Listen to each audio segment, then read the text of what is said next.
What's going on, guys? We train Joku, and I gotta turn my phone off.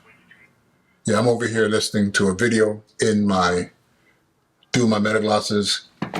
Just got back from work, and I'm hoping this is framed appropriately, and that the technology in the ZVE1 is working appropriately, because I need it to track me and watch me and keep me in focus as I make this quick video. Just got back from work. It's been a long, long day, and I am exhausted. But however, I had to make this video because as I was driving, I was on the phone with my brother, and we were talking about AI, and I'm going to be on a panel on the 14th in the Bronx talking about AI, and specifically on AI in education, and also how AI is impacting the various industries, especially within the community. Forget about industries, just in the community itself. Non-for-profits, localities, those institutions that support the community, the hood, schools, hospitals, non-for-profits.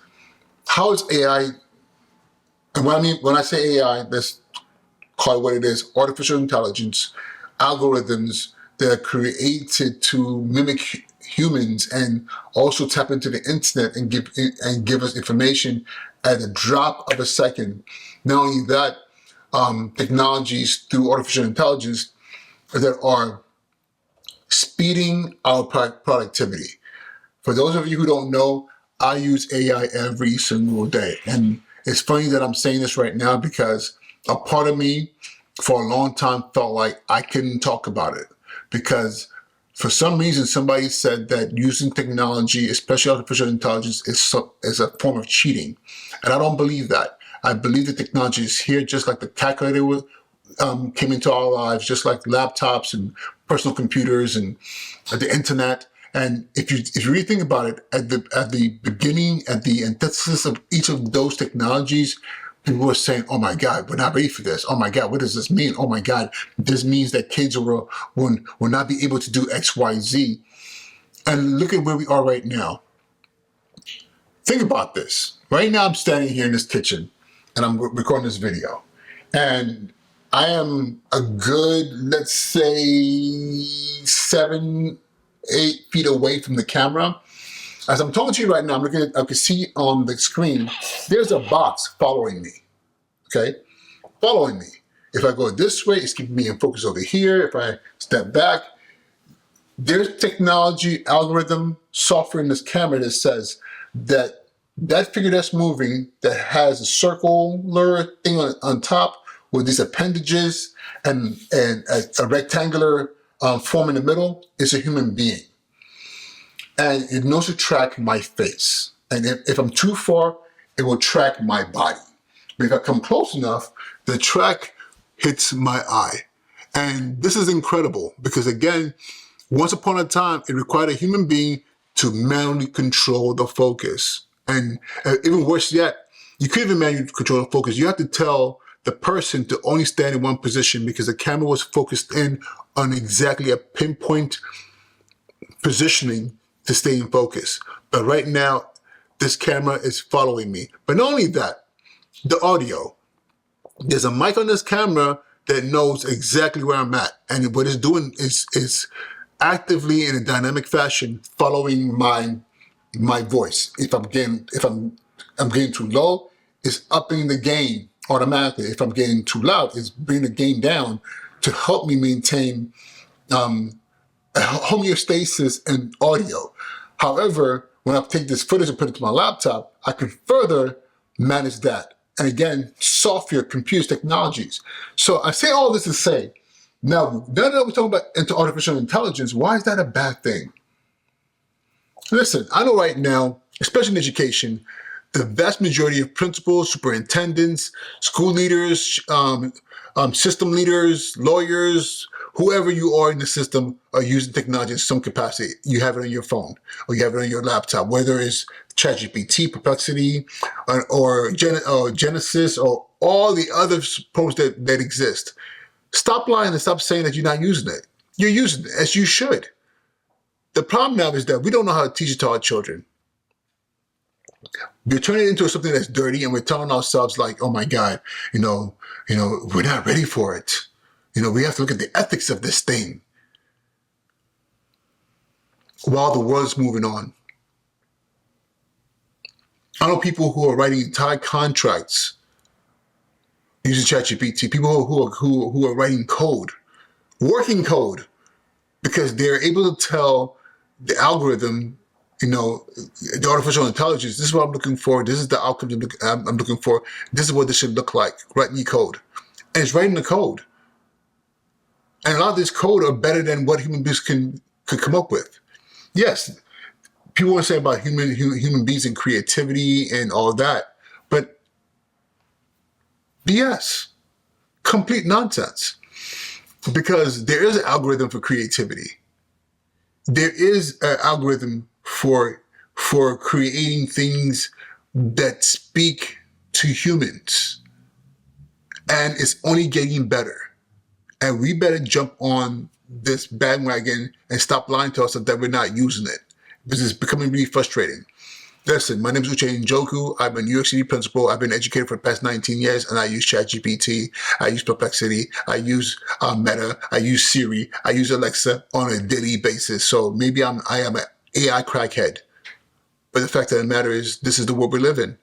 And if you're not learning and understanding and learning how to prompt engineer, you're behind the ball. You're so far behind the ball that you're being left behind. I know I'm on rapid fire right now. I want to share something with you real quick. So the other night, I needed a story, and I was running out of stories to tell my kid during bedtime.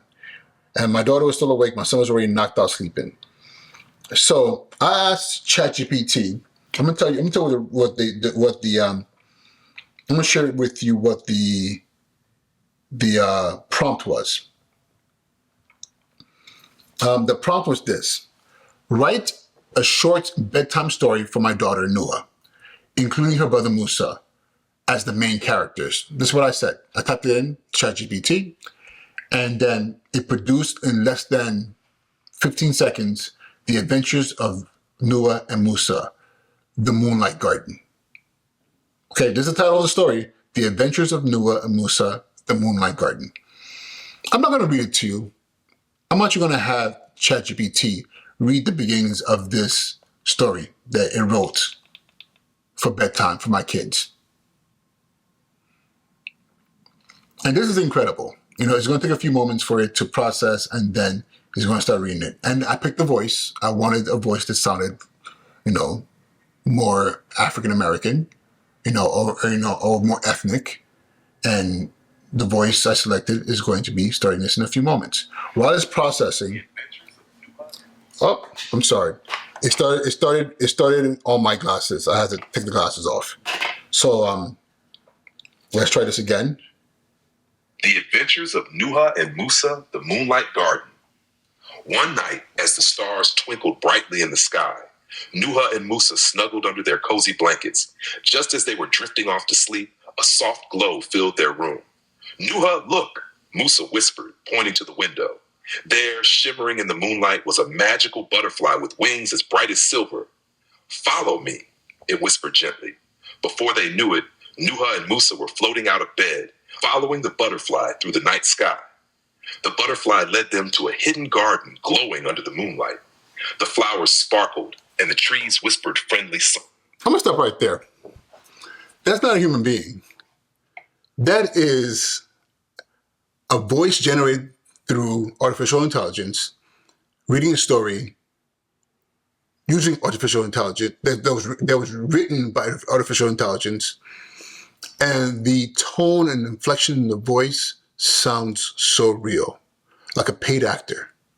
The moments of excitement and the flow of the tone and as it's reading, those are the things that as parents we struggle to do. Let me read the story real quick and make sure I know what to say. And then this happened, and then this happened, and that happened.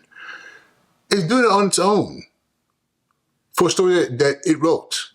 Let me play a little bit more of this.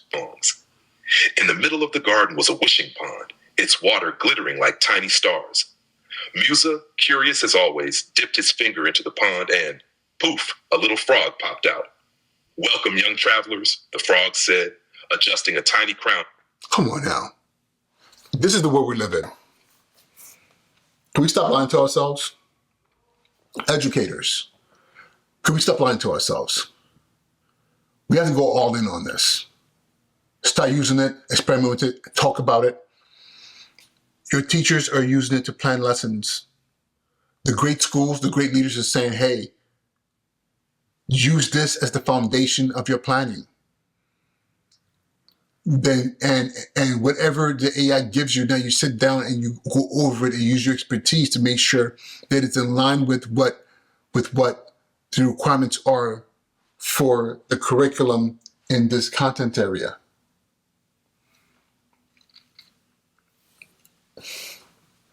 If you're making your teachers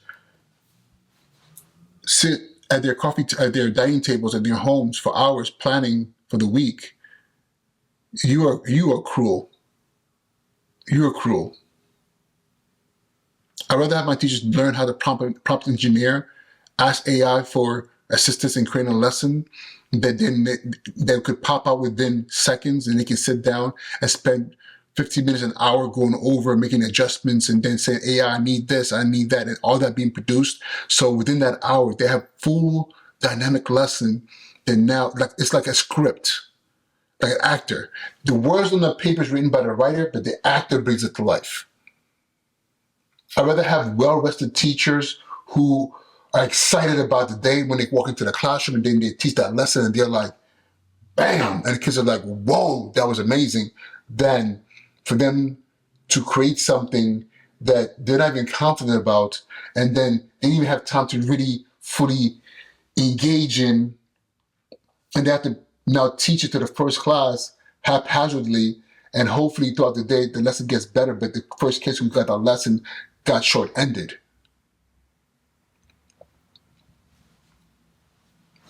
AI is here.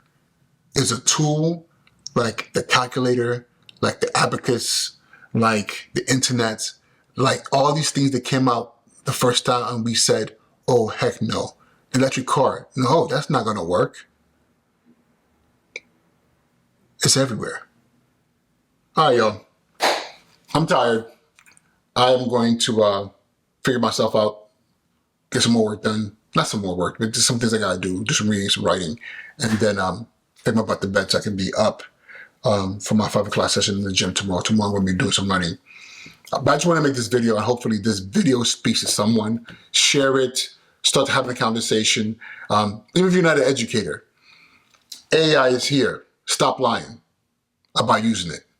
And if you're not using it because you're scared, stop being a punk. Download ChatGPT to your phone.